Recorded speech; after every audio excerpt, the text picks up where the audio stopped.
Paulo, até aqui nós falamos de religião, sabedoria. Nós poderíamos estender para religião, natureza? Pode, perfeitamente. Você me lembrou agora uma frase de um astrônomo famoso, Humboldt.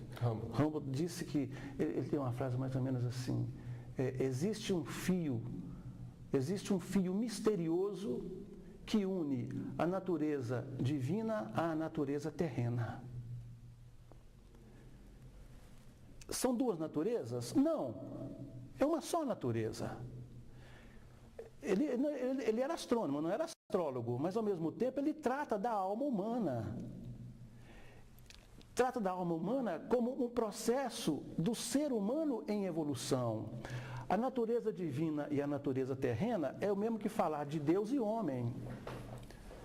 Homem e Deus, para a eubiose, é como se fosse uma só coisa. A divindade, o Deus, só consegue a sua evolução através do ser humano.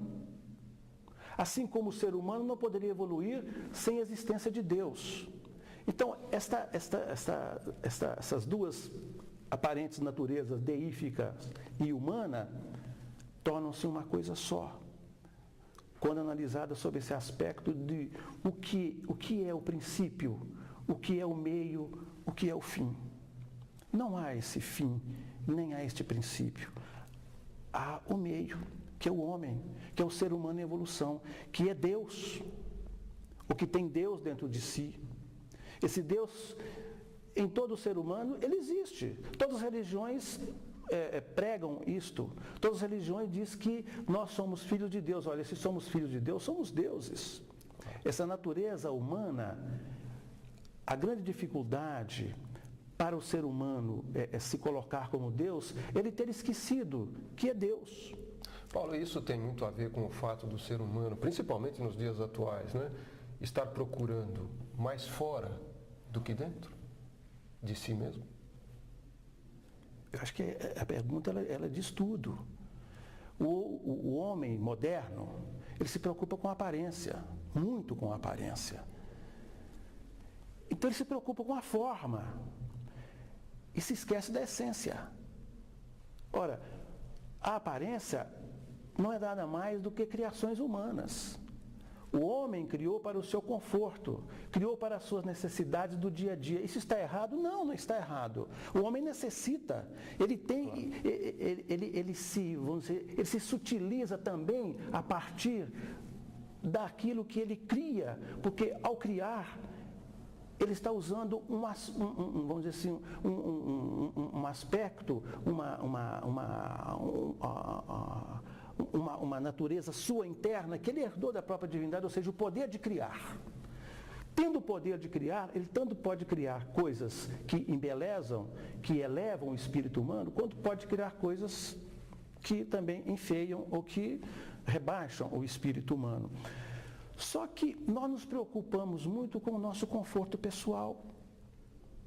Nos preocupamos muito com aquilo que possa agradar a mim ou ao meu semelhante, não no sentido de que aquele semelhante esteja sendo elevado espiritualmente ou esteja contribuindo para a sua evolução espiritual, mas que eu esteja querendo agradá-lo para que ele goste de mim. Isso é uma dificuldade muito grande para o homem, que o ser humano enfrenta hoje, e que ele é forçado pela própria sociedade, pela própria... É uma cobrança feita pela nossa maneira de viver. O mundo moderno cobra isto. E ao cobrar isso, o homem se volta para fora, para as aparências, se esquecendo que dentro dele ele tem algo também a ser externado. E esse algo a ser externado é o que o eleva, é o que mantém a sua ligação, é o que não deixa cortar esse liame que tem entre a natureza humana e a natureza divina.